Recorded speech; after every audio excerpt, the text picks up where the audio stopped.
Assalamualaikum warahmatullahi wabarakatuh. Salam dan bahagia Bapak Ibu guru hebat. Saya Juliani Hasibuan, calon guru penggerak angkatan 7 dari SMA Negeri 1 Lawebulan, Kabupaten Aceh Tenggara. Kali ini saya akan berbagi praktik baik dalam aksi nyata modul 1.4 tentang budaya positif yang saya laksanakan dan diseminarkan di sekolah saya. Tapi sebelum itu, mohon like and subscribe untuk mendukung saya agar tetap membuat video lainnya yang bermanfaat bagi dunia pendidikan.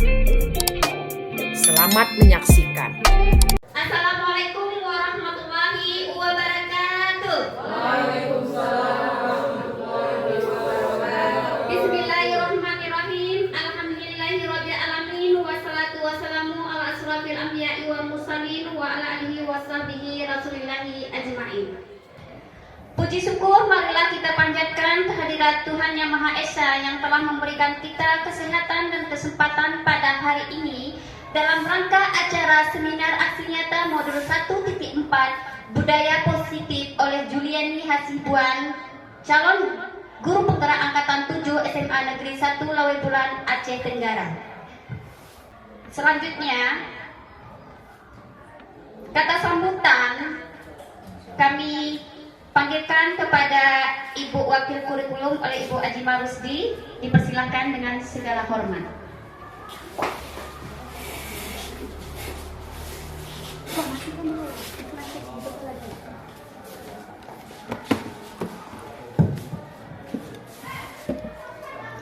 Baik, assalamualaikum warahmatullahi wabarakatuh.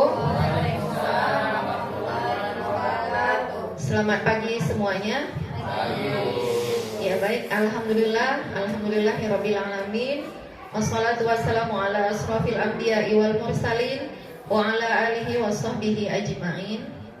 Puji dan syukur kita ucapkan kehadirat Allah subhanahu wa ta'ala yang telah memberikan nikmat kesempatan dan nikmat kesehatan kepada kita semua sehingga kita bisa hadir pada acara kegiatan hari ini, yaitu kegiatan seminar yang dilaksanakan oleh Ibu Juliani Hasibuan dengan tema budaya positif untuk menyelesaikan tugas beliau dari calon guru penggerak angkatan ke-7.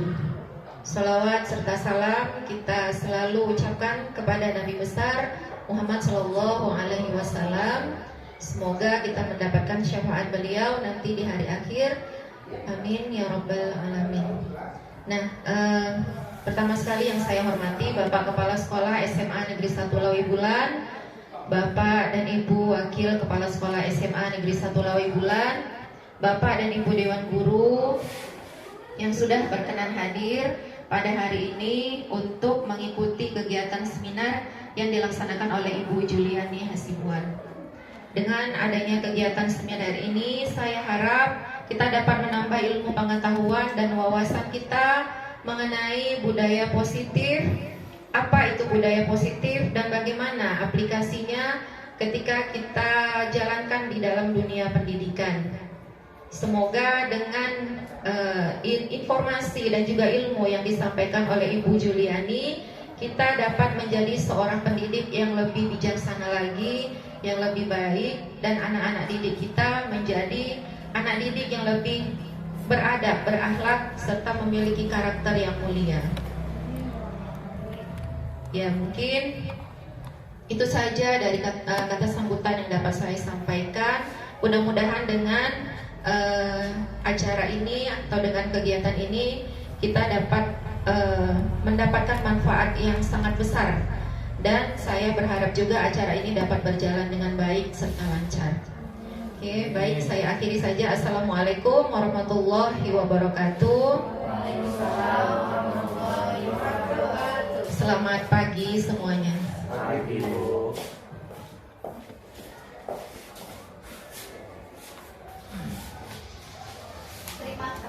Terima kasih kami ucapkan kepada Ibu Wakil Kurikulum yang telah memberikan kata sambutan. Acara selanjutnya yaitu oleh Ibu Juliani Hasibuan untuk memaparkan dan mempresentasikan mengenai tentang modul 1.4 1.4 budaya positif. Dipersilakan kepada Ibu dengan Terima kasih atas kesempatannya Ibu Depa. Perkenalkan, saya Ibu Juliani Hasibuan. Sebelumnya, Assalamualaikum warahmatullahi wabarakatuh. Selamat pagi.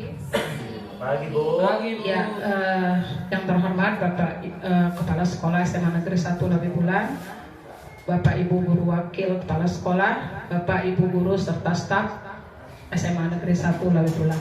Pada kesempatan kali ini, perkenankanlah saya untuk menyampaikan seminar aksi nyata saya mengenai modul 1.4, yaitu tentang budaya positif, yang 1 bulan terakhir ini sudah saya jalankan. Namun sebelum itu, Bapak Ibu, ini adalah salah satu kriteria untuk memenuhi tugas yang ada di program pendidikan guru penggerak yang saya ikuti pada angkatan ke-7. Mohon waktu dan tempat kepada Ibu Bapak Guru. Saya sangat berterima kasih karena hadir pada kesempatan kali ini. Baiklah, saya akan memulai seminar aksi nyata modul 1.4 tentang budaya positif.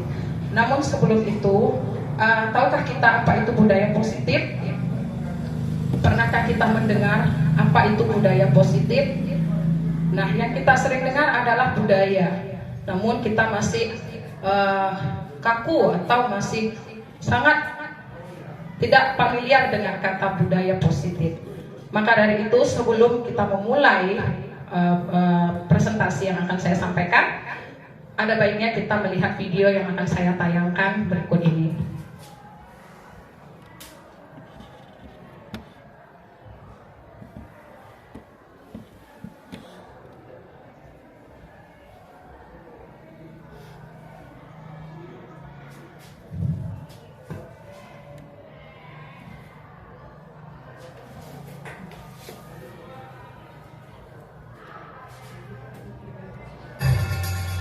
Ibu sudah pernah bilang kan sama kalian semua, kalau ibu sengaja mengambil jam pertama untuk mata pelajarannya ibu, untuk melatih kalian disiplin.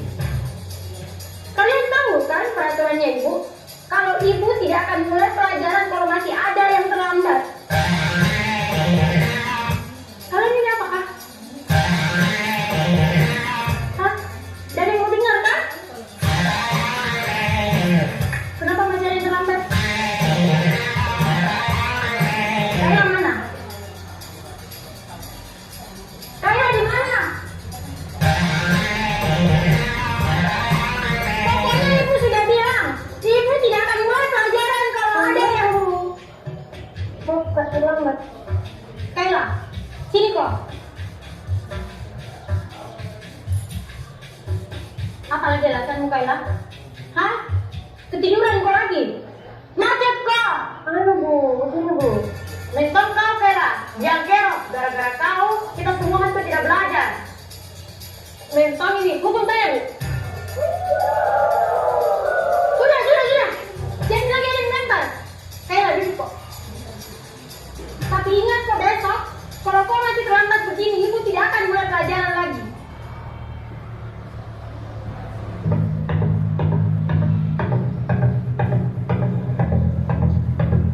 Selamat pagi anak-anak. Pagi Bu. Betul-betul ini Kayla deh. Dan ada tobat-tobatnya. Kemarin sudah dilempari nih gara-gara terlambat masuk kelas. Ada yang tahu kemana Kayla? Assalamualaikum. Oh, terlambat. Tidak usah banyak alasannya. Berdiri ke depan. Sepanjang pelajarannya ibu hari ini, kok berdiri terus di depan? Udah deh, terlambat sih.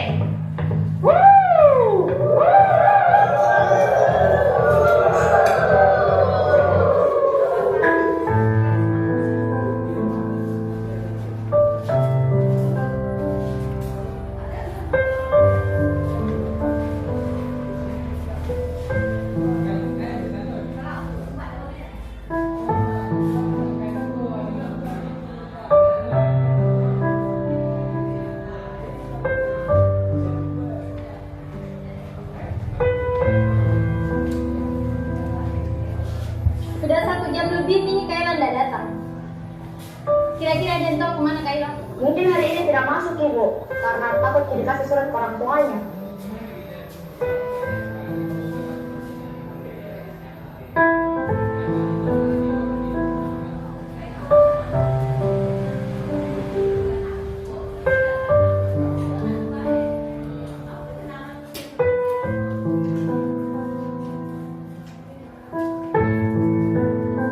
Pagi anak-anak.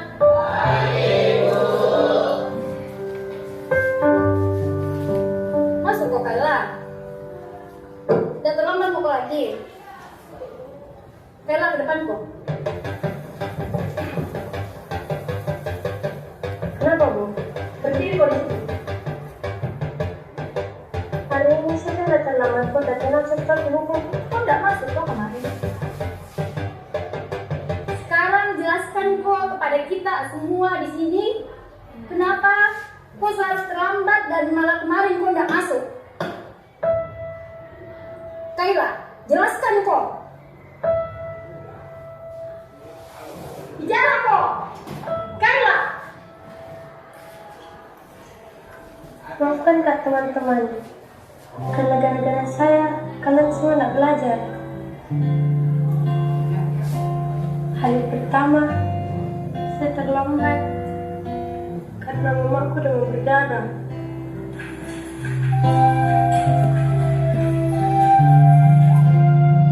Harus diantar ke rumah sakit sebelum saya ke sekolah.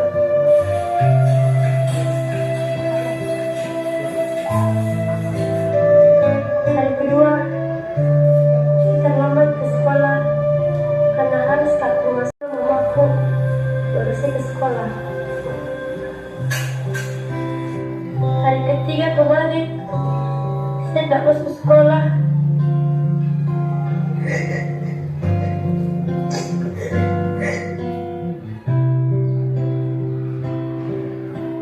Teringatku harimu bunda, manjakanku di kecil dulu.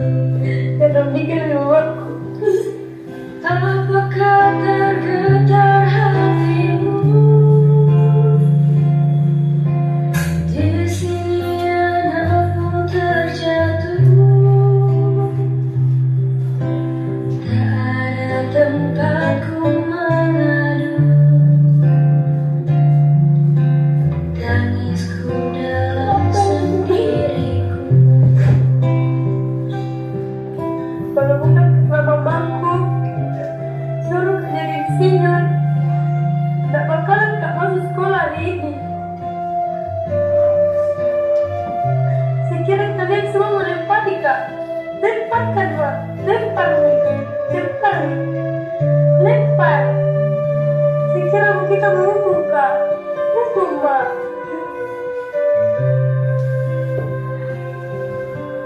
Apakah tergetar hatimu? Di sini anakmu terjatuh, rinduku hadirmu oh bunda.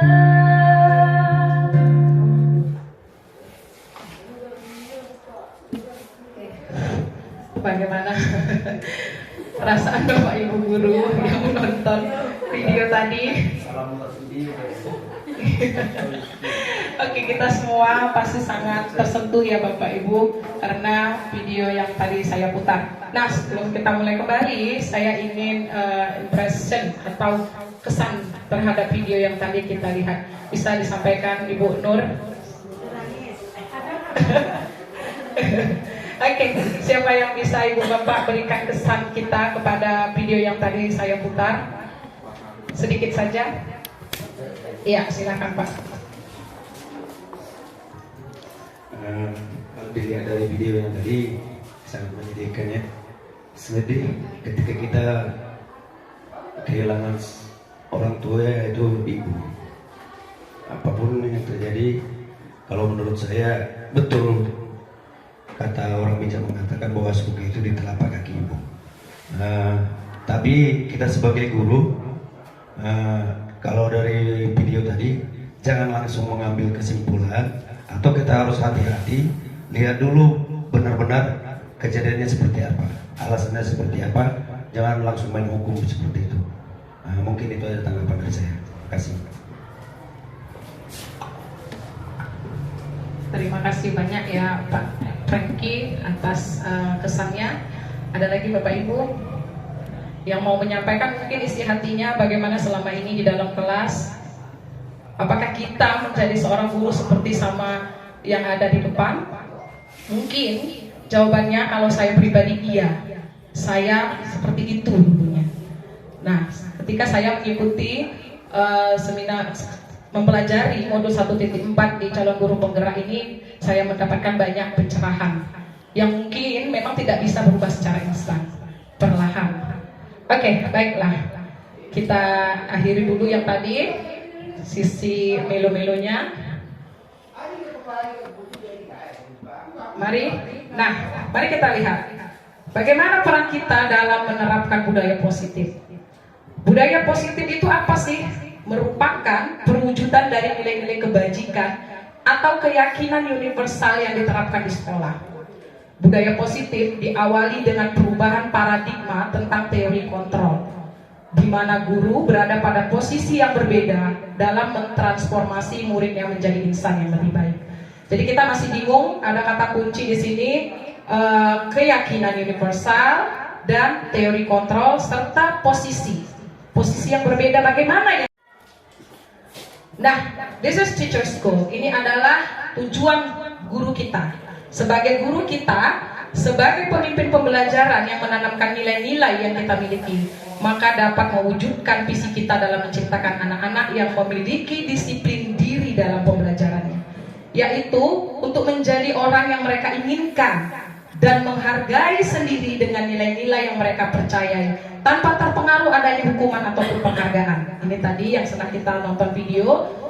Nah, jadi kita mengharapkan anak-anak punya kemampuan memiliki disiplin diri, ya, dan juga menghargai diri mereka dengan nilai-nilai yang mereka percayai, sehingga mereka bisa berperilaku dengan mengacu pada nilai-nilai kebajikan sehingga menimbulkan motivasi intrinsik, motivasi yang ada dari dalam dirinya sendiri. Jadi kaitannya dengan Ki Hajar Dewantara, saya letakkan foto beliau di sini sebagai pelopor pendidikan. Bapak beliau Ki Hajar Dewantara, menurut beliau untuk menciptakan murid yang merdeka itu syarat utamanya adalah harus ada disiplin yang kuat. Disiplin yang dimaksud di sini adalah disiplin diri yang memiliki motivasi intrinsik. Jika mereka telah memiliki motivasi ini, maka mereka bisa menanamkan profil pelajar Pancasila di dalam diri mereka. Jadi harus ada motivasi intrinsik sehingga muncul disiplin yang kuat. Jadi bukan disiplin yang selama ini mungkin kita gaung-gaungkan. Nah, mari kita lihat disiplin positif apa sih? Disiplin positif itu merupakan pendekatan mendidik anak untuk melakukan kontrol diri dan pembentukan kepercayaan diri. Jadi kita sebagai guru harus bisa menguasai teori kontrol yang tadi kita buat kata kuncinya. Ini menurut Dr. William Glasser. Pertama, kita tidak bisa mengontrol anak murid kita, ya. Yang hanya bisa kita kontrol yaitu diri kita sendiri. Nah, yang kedua, semua perilaku memiliki tujuan. Jadi seperti Pak Franky bilang tadi, anak itu ditanya dulu kenapa dia terlambat. Dia berbuat seperti itu pasti ada tujuannya. Nah, yang ketiga, model berpikir menang-menang. Artinya bagaimana kita memikirkan solusi supaya dia tidak dirugikan dan kita dan anak-anak yang lain juga tidak dirugikan. Selanjutnya, kolaborasi dan konsensus menciptakan pilihan-pilihan baru. Anak diberi kebebasan memilih pilihan-pilihan bagaimana dia menciptakan disiplin dirinya. Selanjutnya, realitas kebutuhan kita berbeda. Artinya setiap anak itu butuhannya berbeda-beda. Bagaimana orang memiliki gambaran yang berbeda-beda terhadap suatu masalah. Nah, jadi ini dia perbandingan disiplin positif dengan yang bukan dan apa disiplin positif itu sebenarnya. Yang pertama, disiplin positif itu bukan membiarkan anak kita melakukan apapun yang kita mau, apapun yang mereka mau, tapi mereka membantu mereka mengembangkan kontrol diri sepanjang waktu. Disiplin positif bukan nggak memiliki aturan, tetapi mengomunikasikannya dengan jelas terhadap anak-anak. Kemudian disiplin positif bereaksi cepat terhadap situasi. Bukan bereaksi cepat terhadap situasi, tetapi menghormati anak dan mendapatkan rasa hormat dari mereka. Nah, disiplin positif itu bukan, nih saya garis bawahi, menghukum daripada memukul ataupun membentak, tetapi lebih kepada mengajari anak bagaimana membuat keputusan yang baik, membangun keterampilan dan kepercayaan diri mereka, dan mengajarkan bagaimana mereka menghargai atau respect terhadap perasaan orang lain. Ini disampaikan oleh Flanagan 2013 dalam presentasinya di Australasian Conference on Child Abuse and Neglect. Nah, ini dia. Bagaimana peran kita? Nah, pertanyaannya, bagaimana kita menempatkan posisi supaya tadi bisa menyelesaikan masalah win-win solution tadi terhadap anak yang terlambat umpamanya. Sebagai contoh. Nah, yang pertama, kita harus tahu kebutuhan dasar anak.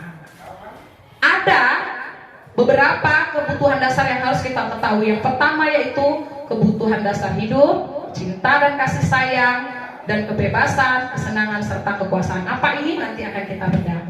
Kemudian, motivasi mereka melakukan sesuatu. Kenapa mereka terlambat? Kenapa mereka membuat ulah di kelas? Kenapa mereka suka mengganggu temannya? Kenapa mereka melawan kita?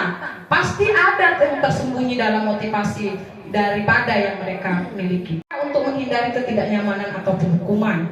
Nah, kadang-kadang anak nggak mau terlambat, tetapi karena apa? Bukan karena muncul dalam dirinya motivasi, tetapi lebih kepada takut atau ketidaknyamanan terhadap hukuman. Yang kedua, nah ini masih kita sebut motivasi eksternal, motivasi dari luar. Yang kedua, untuk mendapatkan imbalan atau penghargaan dari orang lain. Jadi ada imbalan dan penghargaan. Mungkin kalau dia nggak terlambat, kita puji dia. Dia nunggu-nunggu pujian dari kita. Ya, maka itu masih motivasi eksternal.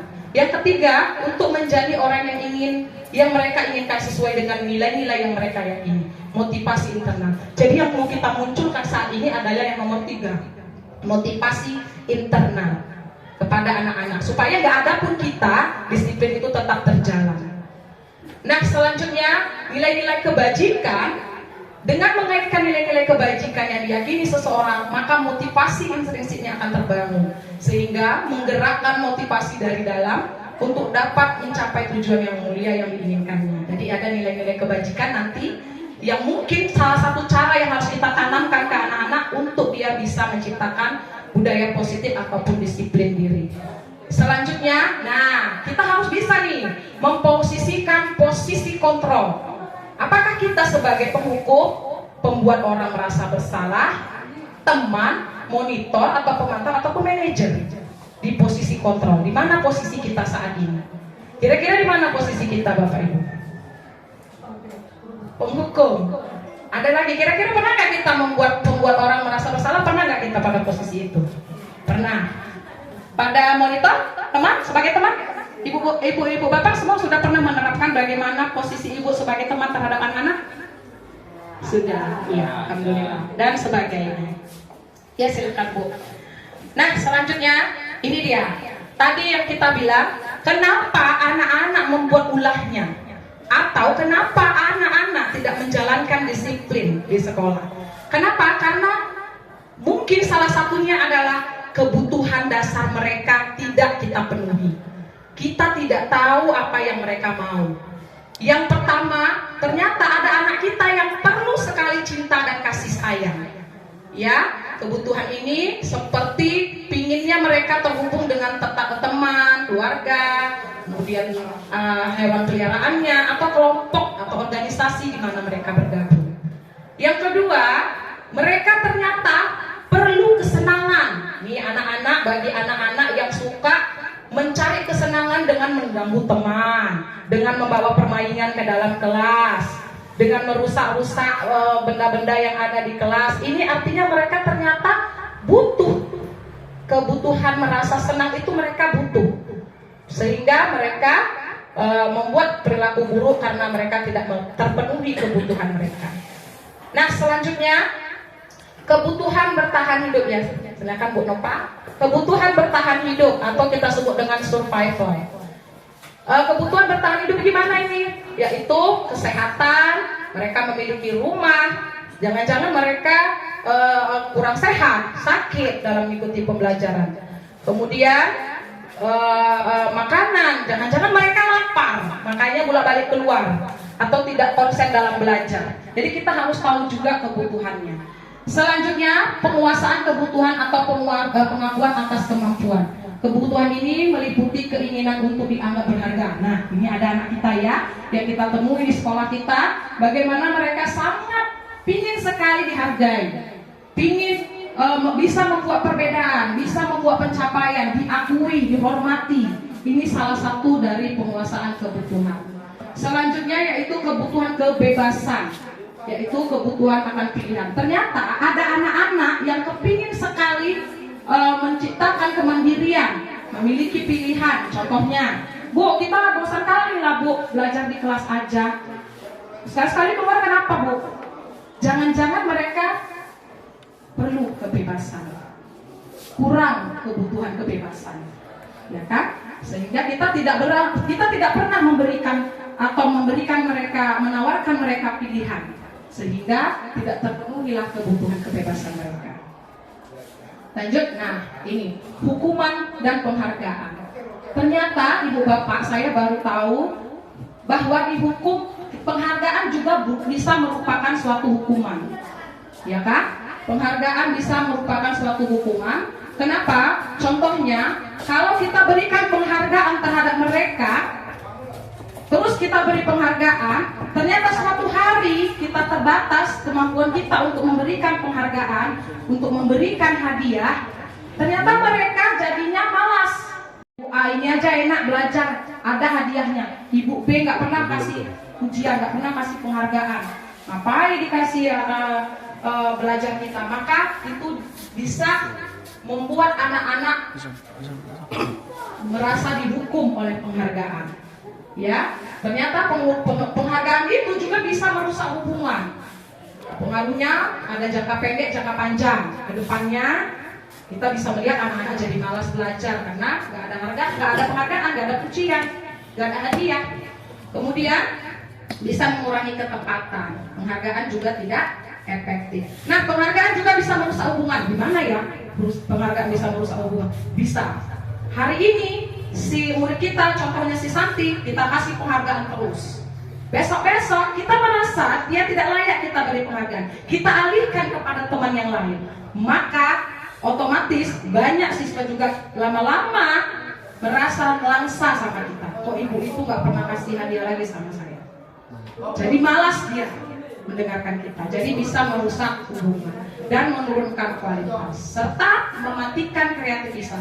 Yang jelasnya penghargaan bisa mengurangi motivasi intrinsik. Jadi lebih ke ekstrinsik, motivasi yang dari luar, enggak dari dalam. Nah, ini dia. Ayo anak-anak, berdiri dong di depan. Ayo keliling lapangan. Kalau nanti nggak siap PR, tulis, nggak boleh istirahat. Siap dulu kau ngerjain PR, baru 10 menit tuh ibu kasih kamu istirahat. Apa itu? Inilah bedanya hukuman dan konsekuensi. Hukuman sesuatu yang menyakitkan pasti terjadi, ya. Kemudian konsekuensi sesuatu harus terjadi. Kemudian membuat anak sakit hati dia dalam jangka waktu yang lama. Kalau kita hukum dengan kekerasan, apalagi kita tampar, kita pukul, seumpamanya. Kemudian jadi anak-anak benci disiplin, makin dibuatnya ulahnya. Selanjutnya karena merasa ada paksaan, kemudian bisa mendorong anak menyakiti diri sendiri. Anak belajar untuk menyembunyikan kesalahannya, marah dia. Kita lihat tadi si Kaila, marah dia kan, mau dipeluk gurunya, mau dirangkul gurunya, dia marah karena merasa dipermalukan, karena merasa tidak dihargai. Itu dia. Nah, apa itu konsekuensi? Konsekuensi ini ada anak menghargai disiplin, stimulus tanggapannya. Artinya begini, yang seperti saya bilang kasus yang kedua tadi. Nanti nak, kamu udah siap PR-nya? Belum. Kenapa nggak ngerjain PR? Ketiduran Bu, kelupaan Bu. Maka, udah kalau kayak gitu, nanti siap istirahat ini nggak boleh kamu istirahat 10 menit, siapkan dulu tugasmu. Konsekuensinya kamu harus siapkan dulu tugasnya di kelas. Nah, jadi berbeda dengan hukuman. Ayo di lapangan, hormat bendera. itu kita sebut hukuman. Kalau konsekuensi, nanti kalau nggak siap udah, kamu nggak selesai juga, tugasmu dulu bersihkan dulu ruangan ini. Jadi seperti itulah perbedaan hukuman dan konsekuensi. Mari kita lihat lagi. Nah, ini posisi kita ibu bapak, posisi kontrol. Jadi kalau kita bisa menempatkan pada posisi yang tepat, sukseslah dalam pembelajaran. Yang pertama, penghukum. Nah, ini dia. Mungkin salah satunya adalah saya di kelas ini dulu, di sekolah ini dulu, ya kan? Yaitu biasanya saya langsung salahkan murid. Itu tadi. Kenapa kamu tetap terlambat? Gak mau tahu alasan dia. Berdiri kamu di depan kelas. Itu disebut posisi kita sebagai penghukum, karena bisa memberikan hukuman fisik maupun verbal. Jadi hukuman itu bukan hanya fisik, tamparan, pukulan, atau kita suruh yang lain, tetapi bisa juga verbal yang menyakitkan. Ya, dari kata-kata yang keluar dari mulut kita yang menyakitkan anak murid kita. Selanjutnya, pembuat orang merasa bersalah. Di mana ini posisi kayak gini ya? Guru akan mengatakan pernyataan bahwa guru menderita akibat perbuatannya. Akibatnya, murid akan merasa bersalah, rendah diri, menarik diri dari lingkungan pergaulan. Contohnya kayak mana? Seperti ini ibu, bapak. Membuat orang merasa bersalah ini contoh seperti ini. Kamu gak kasihan sama ibu nak? Kenapa gak kamu kerjain? Setiap hari lah kau terlambat, ibu-ibu aja yang ngurus kau nak. Gak kasihan kau nengok ibu? Kamu gak kasihan lihat ibu-ibu capek, setiap hari harus ngurusi kamu aja. Itu disebut membuat orang merasa bersalah. Selanjutnya naik lagi. Nah, dari bawah nomor 2 sampai ketiga menjadi teman. Baikkah kita menjadi teman? Mari. Guru akan bersuara dengan ramah, cenderung bersenda gurau untuk menghangatkan suasana, sehingga murid tergantung pada satu orang, tidak mandiri, tidak bisa berpikir untuk dirinya sendiri. Artinya, ibu bapak, di sini sebagai teman, kita bujuk anak kita. Kita bersenda gurau, main-main. Artinya apa? Tapi tidak menimbulkan kemandirian mereka. Sebagian mereka bahkan melecehkan kita. Sebagian dari mereka bahkan mengolok-olok kita, tidak menganggap kita serius dalam berjuang. Nah, naik lagi tingkat deregrasinya, yaitu sebagai pemantau. Bagaimana guru sebagai pemantau? Yaitu pada saat memantau dan mengawasi, guru bertanggung jawab atas perilaku orang-orang yang diawasinya. Peraturan dan sanksi atau konsekuensi dapat memisahkan hubungan pribadi guru dan murid. Jadi di pemantau inilah ternyata ada konsekuensinya. Ya, kita pantau anak-anak mengerjakan tugas dalam waktu 1 jam, atau kita kasih waktu enggak juga. Oke, nggak boleh istirahat, selesaikan dulu sampai itu keluar. Sampai kamu selesai, baru saya kasih keluar. Itu disebut kita posisinya sebagai pemantau. Nah, selanjutnya sebagai manajer. Ini sulit bu, Pak, tapi harus kita coba. Bagaimana? Guru dengan tulus mengajukan pertanyaan-pertanyaan yang bermakna sehingga bisa membuka pikiran mereka. Guru juga harus kita sebagai guru juga harus bisa membimbing mereka untuk pecahkan masalah mereka sendiri. Jadi kita mengarahkan mereka untuk mereka sendiri yang memecahkan masalahnya. Contohnya kalau terlambat tadi, gimana mereka memecahkan masalah mereka? Selanjutnya, apa akibatnya? Anak-anak bisa menjadi mandiri, bertanggung jawab, bisa menyelesaikan masalah mereka. Selanjutnya, nah, ada banyak cara untuk menimbulkan budaya positif atau disiplin diri tadi. Yang pertama, bagaimana kita menimbulkan tadi nilai-nilai kebajikan universal, yaitu anak-anak harus memiliki keyakinan kelas. Mungkin ibu-ibu CGP angkatan 5 sudah pernah menerapkan ini dan sudah juga pernah menerapkan kepada Bapak Ibu. Nah, jadi saya hanya melakukan penguatan. Bagaimana pertama kita berkeyakinan kelas, kita sosialisasikan kepada mereka. Kita susun keyakinan kelas sama-sama anak-anak. Kemudian membuat poster, kita buat posternya secara berkelompok atau kita buat posternya supaya terlihat besar dan terlihat. Selanjutnya jangan lupa kita harus konsisten. Kita lakukan pendalaman ketika belajar. Masih ingat nggak nak keyakinan kelas yang pernah kita bikin? Masih ingat nggak nak nomor berapa yang kamu tidak jalankan? Itu harus selalu kita lakukan. Kemudian membuat rencana tindak lanjut. Artinya, bagaimana kalau anak tidak menjalankan keyakinan kelas yang telah disepakati bersama. Ya, itu dia. Lanjut. Nah, cara kedua, kalau sudah dari keyakinan kelas, kita kasih bimbingan, masuk ke restitusi. Ini juga sudah pernah disampaikan oleh Bapak Ibu Guru Penggerak Angkatan 5. Bagaimana, apa itu sebenarnya restitusi? Yaitu proses menciptakan kondisi bagi murid untuk memperbaiki kesalahan mereka, sehingga mereka bisa kembali kepada kelompok mereka dengan karakter yang kuat. Restitusi bukan untuk menebus kesalahan mereka, tetapi kita memberikan pilihan. Tadi seperti yang saya bilang, bahwa ada baiknya anak-anak diberi kemerdekaan, yaitu memberikan sebuah tawaran, bukan berupa paksaan. Kemudian restitusi itu Bapak Ibu berfokus kepada solusi, sehingga kita bisa kembalikan mereka ke kelompoknya. Kalau yang tadi kan cerita si Kaila, dia mau kembali ke kelompoknya pun sudah tidak enak hati lagi, ya kan? Karena dia udah merasa benci sama temannya, udah dilempar-lemparin. Jadi tidak memiliki karakter yang kuat dia kepada kelompoknya. Dengan melakukan restitusi, kita bisa balikkan anak-anak kita tadi kepada kelompoknya. Lanjut. Nah, apa itu segitiga restitusi tadi sudah dijelaskan? Ini dia. Yang pertama, Bapak Ibu, kita harus bisa menstabilkan identitas anak-anak. Membuat kesalahan. Nah, ini sering pertanyaannya. Jadi pertama-tama kita panggil anak-anak, kita lakukan restitusi. Buat kesalahan itu kan wajar. Semua orang pernah buat salah. Siapa yang tidak pernah buat salah? Saya pun pernah berbuat salah. Manusia. Bagaimana dia? Kamu melakukannya karena kamu mempertahankan sesuatu yang penting bagimu. Kayak terlambat tadi, kamu melakukannya pasti kamu punya alasan tertentu. Pasti ada. Coba ceritakan sama itu. Kamu bukan melakukannya tanpa suatu alasan tertentu. Saya tahu kamu gak biasanya seperti ini. Ini adalah validasi tindakan yang salah.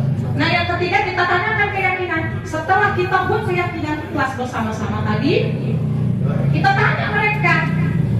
Nah, sebagai keluarga atau kelas, apa yang kita yakini kemarin? Nilai-nilai apa yang kita yakini? Bukankah kita sudah buat kesepakatan kelas? Nah, sudah kita buat keyakinan kelas, tapi kok masih dilanggar? Coba lihat, nomor berapa yang tidak kamu jalankan pelanggarannya? Keyakinan kelasnya. Seperti itu. Nah, jadi ketika saya mempelajari ini, ada banyak yang saya dapat. Yang pertama, ternyata ini segitiga restitusi ini cara yang efektif, sehingga bisa menimbulkan motivasi intrinsik mereka karena anak-anak kita libatkan di dalam restitusi kita. Yang kedua, saya mendapati bahwa menggunakan segitiga restitusi ini efektif karena bisa membuat anak-anak bernalar kritis. Kenapa saya bilang bisa bernalar kritis? Karena anak-anak bisa merefleksi dirinya sendiri. Apa kesalahan yang dibuatnya? Salah apa dia? Bagaimana caranya dia bisa menemukan solusinya? Sehingga kita bisa memicu anak bernalar kritis. Ya, mereka juga bisa menyimpulkan dan merasa mandiri dan bertanggung jawab. Yang ketiga, hal yang menarik yang saya dapati, bila murid melanggar peraturan, sebenarnya ternyata kita gagal memenuhi kebutuhan mereka.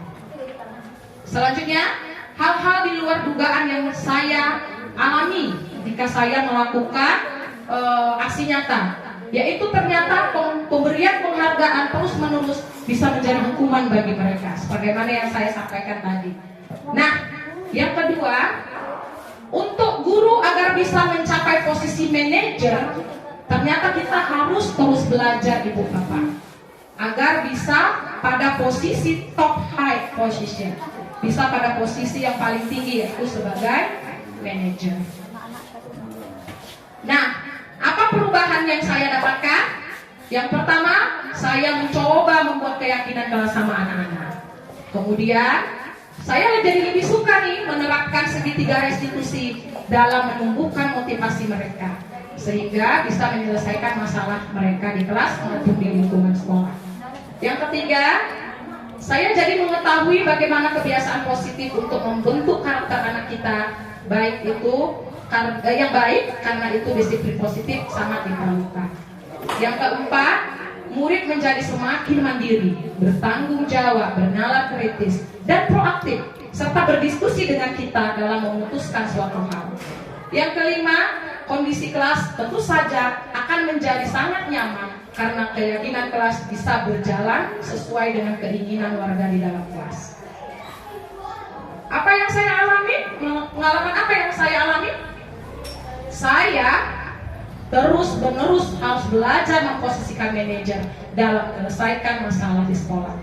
Kemudian saya juga mendapati ketika itu bahwa murid ternyata lebih antusias, percaya diri, dan menentukan menjalankan keyakinan kelas sehingga mempermudah saya menyampaikan pembelajaran. Yang ketiga, awalnya sih masih ada murid yang mengabaikan keyakinan kelas. Pasti tidak mungkin langsung anak 100% di dalam kelas itu bisa menjalankan keyakinan kelas yang disepakati. Tapi bisa kita lakukan apa? Pembinaan. Kemudian dengan menggunakan segitiga restitusi sehingga mereka bisa bertanggung jawab atas diri mereka sendiri. Nah, perasaan yang saya alami ketika saya menjalankan aksi nyata ini, Bapak Ibu, yang pertama campur aduk jelas. Kenapa? Saya merasa bahagia. Bahagia saya, ternyata ada solusi yang tepat selain menghukum yang selama ini mungkin tidak saya dapati. Yang kedua, kenapa saya merasa bahagia juga? Karena kelas berjalan dengan baik, pembelajaran nyaman. Selanjutnya, saya merasa tertantang. Kenapa saya merasa tertantang dan semakin bersemangat? Karena saya setiap harinya menemukan kasus-kasus yang berbeda. Makanya saya merasa tertantang. Semua budaya positif di sekolah kita dan menularkannya ke komunitas praktisi ataupun komunitas di sekolah kita. Kemudian apalagi yang saya rasakan? Saya merasa lebih mengontrol diri, Bapak Ibu. Ya, memang tidak 100% saya jalankan. Saya belum bisa 100% sepenuhnya menjadi posisi sebagai manajer. Tetapi saya setidaknya bisa mengontrol diri. Dulunya saya yang bahkan juga bisa adalah seorang guru yang sanggup melakukan kekerasan fisik seperti menampar, memukul, mencubit, bahkan juga kekerasan verbal. Ya, perlahan tapi pasti saya bisa mengontrol diri saya. Kemudian saya yang pastinya juga ya saya merasa disayangi juga sama anak-anak saya. Jadi nggak takut mereka menegur saya di luar atau di dalam kelas. Dan yang terpenting, nah ini dia Ibu Bapak, saya melatih kesabaran saya di sini. Saya merasa lebih sabar dalam membimbing murid kita dalam membantu mereka menyelesaikan masalah mereka. Kalau dulu saya langsung marah, diam, pergi, sana, keluar. Kali ini saya perlahan, tapi ada masih, tapi tidak 100% seperti dahulu. Bisa membimbing mereka menyelesaikan masalah mereka sendiri. Nah, hal yang sudah baik yang saya dapati di sekolah sudah mulai muncul motivasi dan tanggung jawab mereka. Keadaan kelas dan pembelajaran semakin aman dan nyaman, semakin terlihat kolaborasi antara guru dan murid. Jadi kalau kita tadi udah nyaman komunikasi sama anak-anak, kita juga semakin nyaman kolaborasi seperti membersihkan lab kemarin ya Bu Ajimar. Kemudian seperti kemarin bersama guru olahraga, senam pagi, kolaborasi kita juga sama guru-guru keagamaan untuk melakukan kegiatan rohani. Nah, apa yang harus saya perbaiki? Saya harus melakukan tindak lanjut. Nah, secara berkala untuk melihat solusi baru kalau saya punya permasalahan baru yang saya temui dan belum bisa saya pecahkan. Yang kedua, saya perlu kayaknya membuat catatan berisi profil belajar siswa, ya, untuk mengetahui anak ini kebutuhannya apa, hambatan yang mereka alami apa dalam pembelajaran. Yang selanjutnya, saya perlu merefleksi, ya, apa yang telah saya lakukan ketika menerapkan disiplin positif. Jadi ini hal yang harus saya perbaiki di sekolah kita. Ini dia perubahan posisi kontrol saya. Dulu saya cenderung berbicara, menghardik murid dengan suara keras, berkacak pinggang, menunjuk-nunjuk. Kemudian saya kerap juga tidak sabar apabila perintah saya tidak dijalankan anak-anak. pasti saya tidak bisa menjamin saya 100% sudah melakukan dengan baik, tetapi saya berusaha yang akhirnya saya mencoba lebih sering memposisikan diri saya sebagai manajer dengan mengajak mereka berdiskusi dan menemukan masalah yang mereka hadapi. Jadi kami pecahkan bersama-sama. Kira-kira nak, bagaimana solusinya nak kalau kamu tidak mengumpulkan tugas tepat waktu nak? Seperti itu. Jadi mereka diajak diskusi. Mereka sendiri yang menentukan. Oh Bu, kasihlah saya tempo waktu 1 hari lagi atau 1 minggu lagi. Oh Bu, saya nggak punya HP. Mana saya mau belajar? Jadi kita ajak mereka diskusi.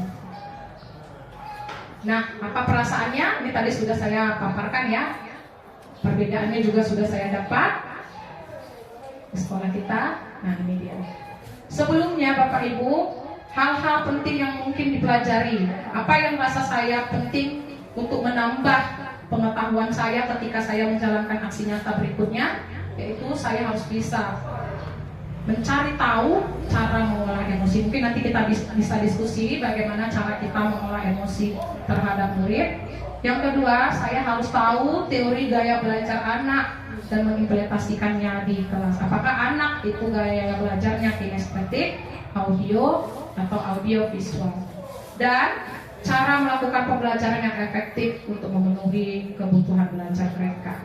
Dalam kelas yang heterogen, artinya campur baur, Muslim, Kristen, laki, perempuan, kemudian suku Batak, suku Jawa, suku Gayo, suku Alas. Jadi, nah ini rencana tindakan aksi nyata saya kemarin. Saya melakukan sosialisasi, saya buat poster, kemudian saya mengingatkan murid melalui.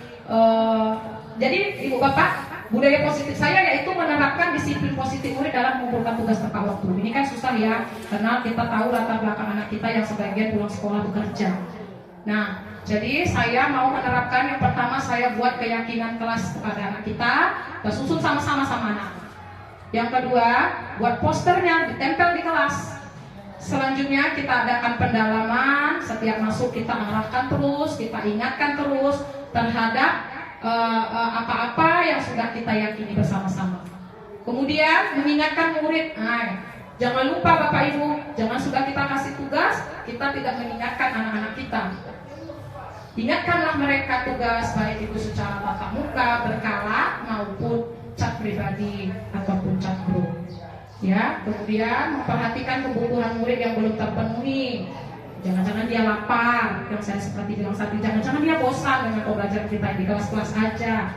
Kemudian berusaha memposisikan diri saya sebagai manajer. Kalau masih ada anak yang tidak bisa menjalankan dengan baik keyakinan kelas, saya akan menindaklanjuti dengan segitiga restitusi. Nah, tentu saja ini yang saya butuhkan dari Bapak Ibu kemarin. Bagaimana saya dengan seluruh murid, kemudian kepala sekolah, Bapak Ibu wakil, wali kelas, rekan guru, dan orang tua. Seperti itu ya Bapak Ibu. Nah, dulu 30% dalam satu kelas yang mengumpulkan tugas melalui aplikasi Google Classroom. Jadi saya menerapkan Google Classroom. Bagaimana kalau anaknya tidak ada HP? Kumpul manual. Jadi tidak ada alasan untuk tidak mengumpulkan tugas. Ya. Kemudian saya lakukan kegiatan yang tadi. Bagaimana hasilnya nanti kita bisa lihat. Kemudian dapat meningkatkan, tujuannya meningkatkan partisipasi mereka, bisa mengumpulkan tugas dengan Google Classroom dengan meningkat. Kalau ukurnya apa? Tambah presentasi anak-anak yang mengerjai atau mengerjakan tugas dan mengupload tugas mereka ke Google Classroom. Ini adalah hasil dari aksi nyata budaya positif yang saya lakukan. Yang pertama yaitu pembuatan keyakinan kelas. Jadi saya dan anak-anak membuat kesepakatan kelas. Ini mereka sendiri, ini kita aja diskusi tadi yang saya bilang. Kasih tawaran dan pilihan sama mereka. Kita aja diskusi. Mereka sendiri yang menentukan apa yang harus kita sepakati di kelas. Nah, seperti itu. Kemudian ditempel lah dia yang tempat yang terlihat. Ini ada tanda tangan mereka bahwa mereka menyepakati. Mem buat pakai tangan lah mem. Nah, biar kami lebih yakin kesepakatan kelasnya.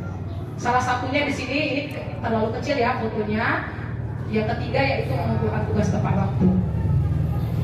Ini dia hasil dari aksi nyata budaya positif, yaitu mengumpulkan tugas tepat waktu. Sebelumnya ini banyak anak-anak yang masih belum mengumpulkan tugas. 20-an yang saya kasih, cuma 13 yang mengasih tugas. 14 lagi belum ada yang mengumpulkan tugasnya. Kemudian saya lakukan keyakinan kelas, saya ingatkan, saya berikan restitusi. Ternyata sesudah itu meningkat. Ya, tinggal 3 lagi yang belum mengumpulkan tugas. Ini 17 sudah saya nilai. Kredit ini artinya sudah saya nilai tugas mereka. 3 lagi yang belum dikumpulkan.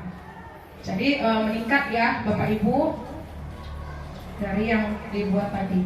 Tadi 13 menjadi 3. Nah, itu saja presentasi saya pada hari ini. Mungkin ada Bapak Ibu yang mau bertanya terkait aksi nyata yang saya lakukan atau permasalahan yang mungkin bisa kita temukan di lingkungan sekolah kita bisa berbagi dan berkolaborasi. Saya akhiri. Assalamualaikum warahmatullahi wabarakatuh. Selamat pagi.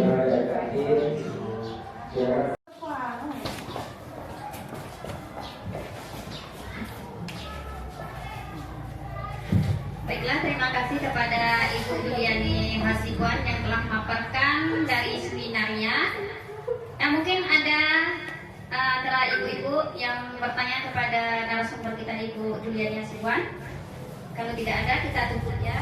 Assalamualaikum warahmatullahi wabarakatuh.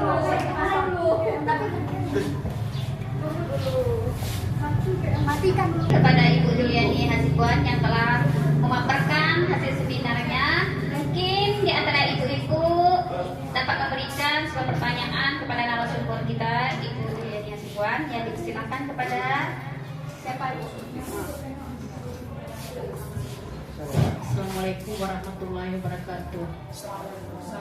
Ya, terima kasih atas kesempatannya. Tadi ada Ibu menjelaskan intrinsik Bu ya, baik dari dalam maupun dari luar.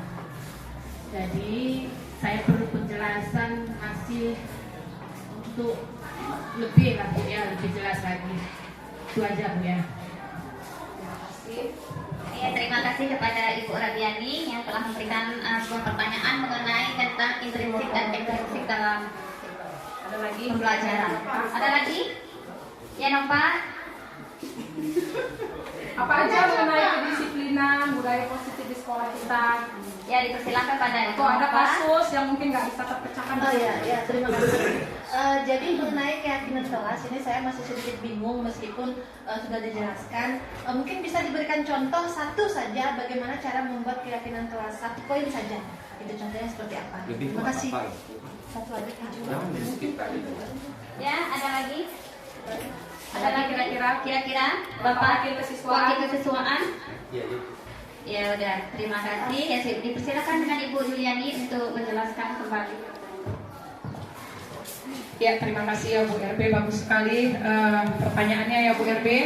Saya mungkin berjalan terus, tetapi masih ada yang kata yang kita mungkin masih belum familiar atau belum tahu.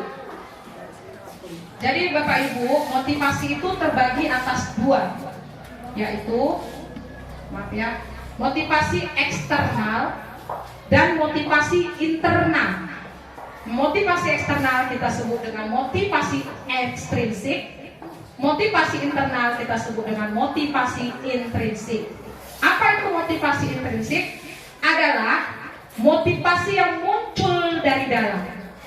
Nah, dari dalam diri kita, dari dalam diri kita agar anak-anak bisa mencapai tujuan yang dia inginkan. Motivasi eksternal, motivasi yang dari luar. Contohnya, anak akan menghindari ketidaknyamanan atau hukuman, melakukan disiplin sekolah, gak mau terlambat datang ke sekolah, mengerjakan tugas tepat waktu. Kenapa? Karena mereka takut hukuman dari guru. Jadi dari luar ya Bu, dari luar ya, eksternal. Kemudian juga mendapatkan imbalan dari penghargaan orang lain. Anak-anak ingin melakukan sesuatu, ternyata dia mengharapkan sesuatu dari kita, baik itu pujian, hadiah, penghargaan. Itu kita sebut dengan motivasi eksternal. Nah, Yang internal yang mana? Mereka bisa meyakini, menjalankan keyakinan berdasarkan nilai-nilai yang mereka yakini. Jadi tanpa kita suruh, atau tidak adanya kita di dalam kelas, ada atau tidak adanya kita di lingkungan sekolah, kegiatan pembelajaran bisa berlangsung dengan baik, kedisiplinan bisa berjalan dengan baik, anak-anak bisa mengumpulkan tugas. Seumpamanya saya tidak hadir, tapi anak-anak tetap mengumpulkan tugas. Kenapa? Kita juga harus ada usaha, yaitu dengan cara apa? Meyakinkan anak-anak terus-menerus, memberikan pemahaman. Itu dia. Ya. Nah, sudah paham Ibu? Kira-kira sudah dapat yang dimaksud? Ya. Selanjutnya pertanyaan Ibu Nova tentang keyakinan kelas. Mana bikinnya ya Bu? Ya. Keyakinan kelas itu adalah nilai-nilai kebajikan universal yang kita sepakati bersama tanpa menyenggol, tanpa lepas dari latar belakang suku, negara, bangsa, bahasa maupun agama. Jadi kita mempertimbangkannya berdasarkan ini. Kita buat keyakinan kelas ini, kita harus pertimbangkan ini juga. Nah, contohnya agama. Tidak boleh berdoa menggunakan tangan diangkat. Harus begini. Nah, sementara itu adalah kebiasaan umat Kristiani. Kesepakatannya apa? Keyakinan kelas apa yang kita buat? Yang pertama, berdoa sebelum belajar. Ya, tapi kita harus pertimbangkan juga. Nah, harus sesuai dengan agama masing-masing. Jadi ini dia keyakinan atau nilai-nilai kebajikan. Bagaimana cara buatnya? Keyakinan kelas ibu bapak tidak sama dengan peraturan sekolah. Nah, perhatikan, peraturan itu cenderung ada hukuman dan konsekuensi. Tapi keyakinan kelas adalah kita pancing, kita undang anak-anak untuk berpikir kritis. Dia sendiri yang menentukannya. Dia sendiri yang bisa berdiskusi gimana menyelesaikan masalahnya. Maunya diapain masalahnya. Seperti itu. Yang pertama bagaimana Bu Napa? Buat sosialisasi sama anak-anak.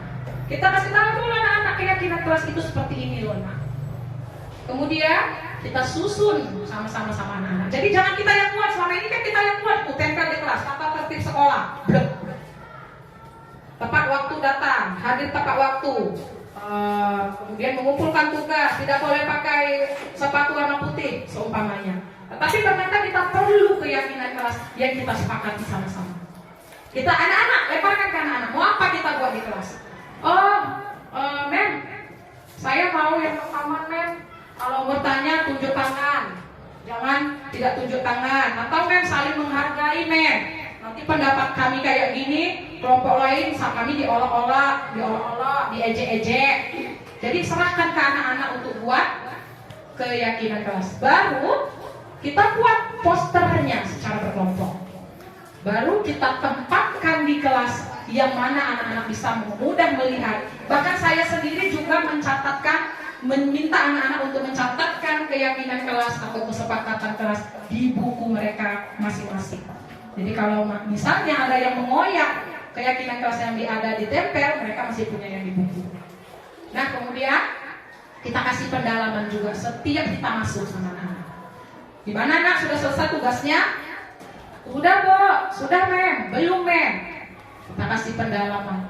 Loh, kan sudah kita buat kesepakatan kelas sama-sama. Kok masih ada yang belum mengerjakan? Bagaimana ini nak? Kalau nggak bisa juga, kita buat rencana tidak lanjut. Itulah kita gunakan restitusi tadi. Ya. Itu saja. Nah, mengerti Ibu Bapak? Ada lagi Bapak Ibu yang mau ditanyakan? Sudah bisa ya? Ya, jadi itu saja keyakinan kelas yang aksi nyata yang saya terapkan di sekolah kita di SMA Negeri 1 Lawebulan. Saya berharap ini bisa saya lakukan secara konsisten dan terus-menerus. Juga saya tetap memohon bantuan daripada Bapak Kepala Sekolah, Bapak Ibu Guru Wakil, kemudian guru serta wali kelas maupun seluruh warga sekolah yang ada di SMA Negeri 1 Lawebulan, agar sekolah kita menjadi sekolah apa yang kita inginkan, bisa terwujud nilai-nilai keyakinan mereka dan menimbulkan motivasi intrinsik dalam diri anak-anak kita. Itu saja saya akhiri. Lebih dan kurang saya mohon maaf. Kepada Allah saya mohon ampun. saya tutup. Billahi taufiq wal hidayah. Wassalamualaikum warahmatullahi wabarakatuh. Waalaikumsalam warahmatullahi wabarakatuh. Ya, terima kasih kami ucapkan kepada Ibu Juliani Hasibuan yang sudah memaparkan dari hasil seminar aksi nyata modul 1.4 Budaya Positif calon guru penggerak angkatan 7 di SMA Negeri 1 Lawebulan, Kabupaten Aceh Tenggara. Semoga apa yang dipaparkan oleh Ibu Juliani tadi bisa menambah wawasan dan ilmu bagi kita semua sebagai guru di SMA Negeri 1 Lawebulan ini. Dan kami akhiri, Assalamualaikum warahmatullahi wabarakatuh. Waalaikumsalam warahmatullahi wabarakatuh.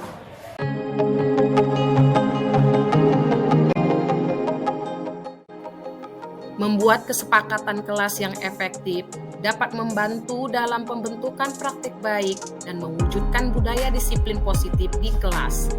Hal ini juga dapat membantu proses belajar mengajar dengan lebih mudah. Good afternoon, everybody. How are you today?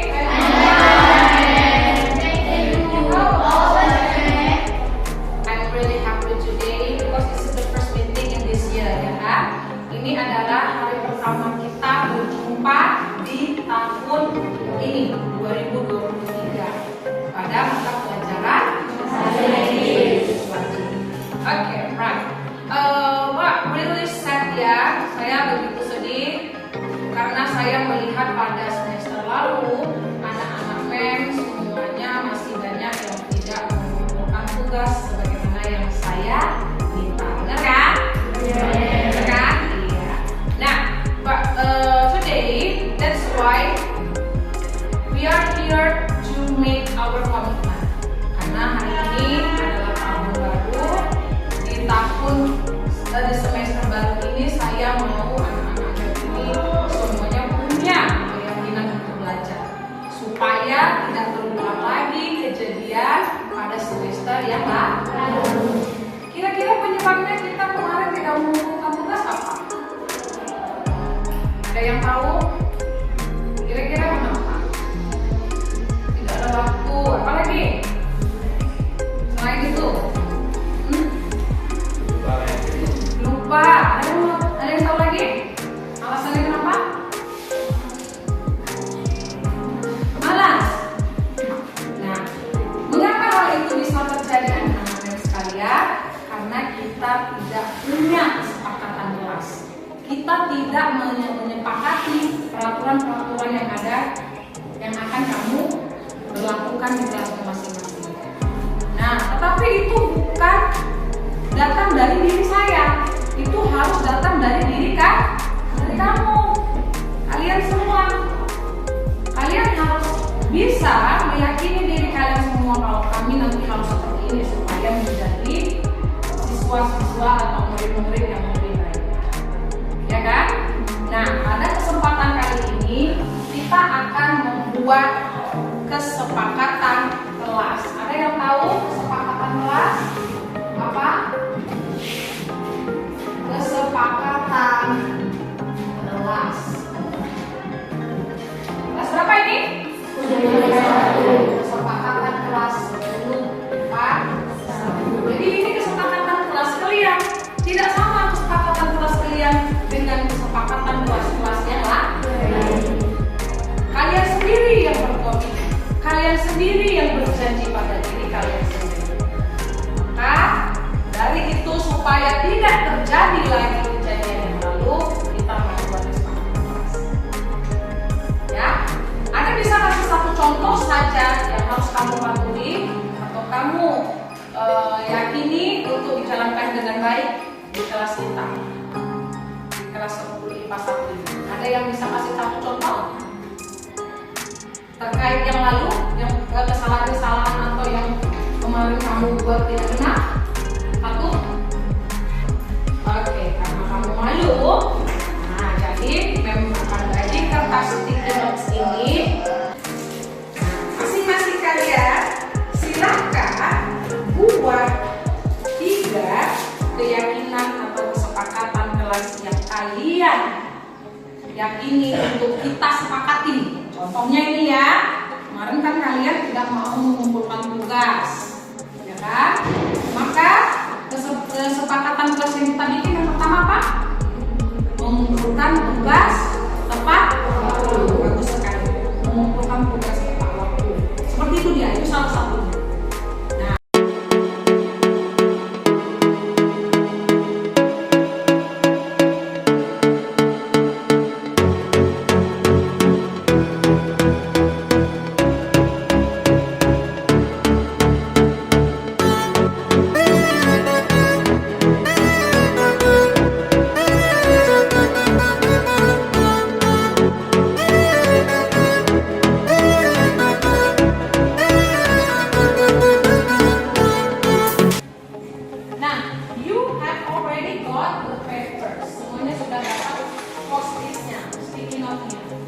Mulai dari sekarang, silakan tuliskan 3 saja keyakinan kamu, keyakinan kelas kita yang kamu merasa harus kita jalankan di kelas kita.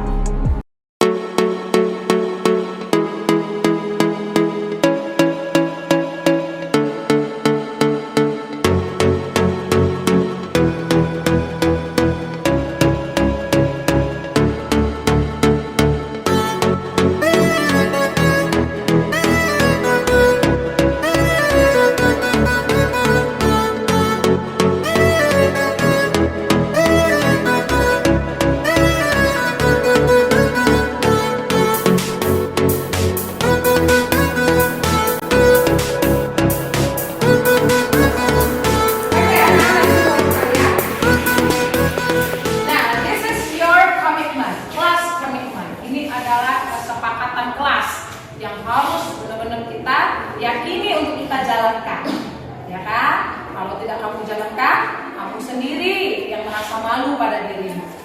Mari kita lihat, tidak boleh terlambat masuk. Nah, kita usahakan membuat kalimat berbentuk positif. Tidak boleh terlambat masuk. Berarti bagaimana kalimatnya? Masuk tepat waktu. Oke, bagus sekali. Masuk ke kelas tepat waktu. Ya. Oke, lanjut. Bagus ya? Bagus. Tidak boleh libur. Berarti gimana kita bikin? Gimana?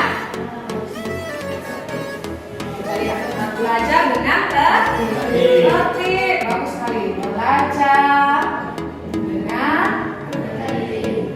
Bagus sekali ya. Selanjutnya, tidak boleh ngomong kasar.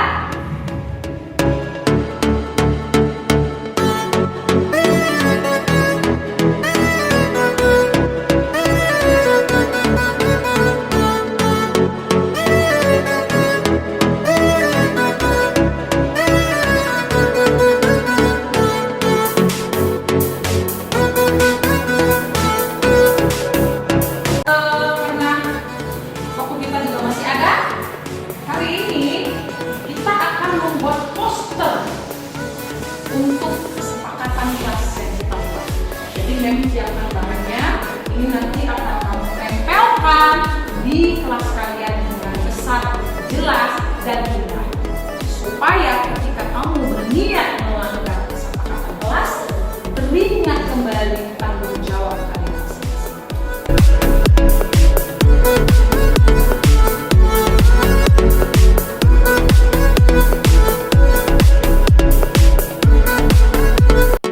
Ketika murid melakukan pelanggaran terhadap kesepakatan kelas yang telah dibuat, segitiga restitusi menjadi salah satu cara yang efektif untuk memperbaiki kesalahan yang mereka perbuat, sehingga mereka bisa kembali pada kelompoknya dengan karakter yang lebih kuat.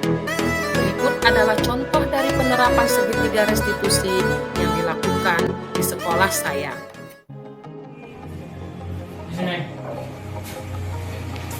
Silakan dulu, Nak. Apa kabar, Rehan? Baik, Mem. Rehan, ada yang mau Mem tanyakan terkait mengapa maka Rehan memanggil ke ruangan Rehan. Kira-kira Rehan tahu nggak kenapa saya panggil hari ini, nak? Enggak. Tidak.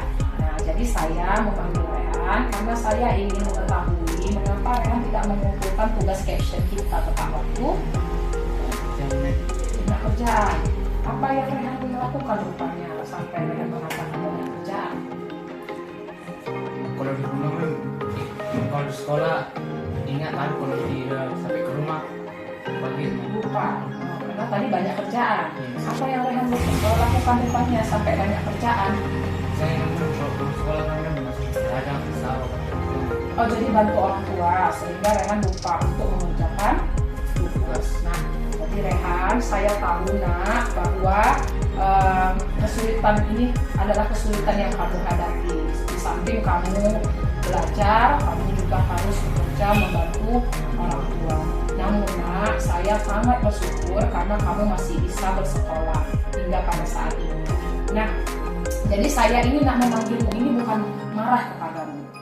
Ya, saya ingin kita bersama-sama memecahkan masalah yang kamu hadapi, yaitu terkait dengan ketidaktepatan kamu mengumpul tugas. Oke, baik. Nah, kira-kira Rehan, apakah Rehan masih ingat keyakinan kelas dulu yang pernah kita buat sewaktu kita masuk ke sekolah? Masih ingat? Rehan ada bawa buku bahasa Inggris yang saya suruh bawa? Ada. Oke, jadi kan di buku bahasa Inggris itu di awal pembelajaran dulu pernah kita tuliskan keyakinan kelas. Adakah paksaan dari keyakinan kelas yang dulu kita buat bersama-sama? Tidak, kita membuatnya atas kesepakatan Kelas. bersama, ya kan? Bener nggak? Ya. Nah, jadi saya mau bertanya nih, kira-kira nak dari keyakinan kelas yang kamu tulis itu, nah keyakinan kelas mana yang kamu langgar pada hari ini? Nomor 6. Apa itu nak? Kumpulkan tugas tepat waktu. Ya, seharusnya kamu mengumpulkan tugas Tepat waktu. kenyataannya? Enggak. Enggak, iya bagus sekali. Nah, kira-kira Rehan, untuk kedepannya ini bagaimana caranya kamu agar bisa mengumpulkan tugas dengan tepat waktu? Yang pertama saya akan mengurangi main game. Oh, jadi kamu bermain game selama ini juga. Oke, terus Lalu lihat roster. punya roster. Ini apa lagi nak? Sering bertanya kepada teman. Iya, baik sekali. Pada hari ini. Iya, bagus sekali. Ternyata kamu yang lebih pentingnya satu lagi tadi poin penting yang saya catat adalah menanyakan kepada teman terkait tugas. Jadi ada juga teman-teman kita yang ingat tuh tugasnya kapan ditentukan. Jadi kita yang bertanya, bukan orang lain yang menanyakan kepada kita. Benar kan? Oke. Nah, jadi dari yang kamu buat tadi, nah sepertinya kamu sudah mengetahui dengan benar bagaimana caranya agar kamu mengumpulkan tugas dengan tepat waktu. Baik. Nah, maukah kamu belajar memperbaikinya ke depan ini? Maukah kamu berjanji kepada saya? Mau. Oke. Apakah kira-kira nak ada hal lain mungkin yang menghambat kamu selain yang ketiga tadi, main game, kemudian melihat roster, lupa melihat roster, tidak menanyakan kepada teman? Kira-kira ada hal lain nggak yang menghambat kamu untuk mengerjakan tugas tepat waktu? Nggak ada, cuma itu aja. Oke, baiklah, semoga kamu bisa menjalankan bagaimana kamu memperbaiki dirimu ke depannya dengan baik. Kemudian terima kasih nak karena sudah mau berbagi masalah kamu dan bagaimana cara kamu menyelesaikan masalahnya secara bersama-sama dengan saya. Terima kasih banyak ya Kak.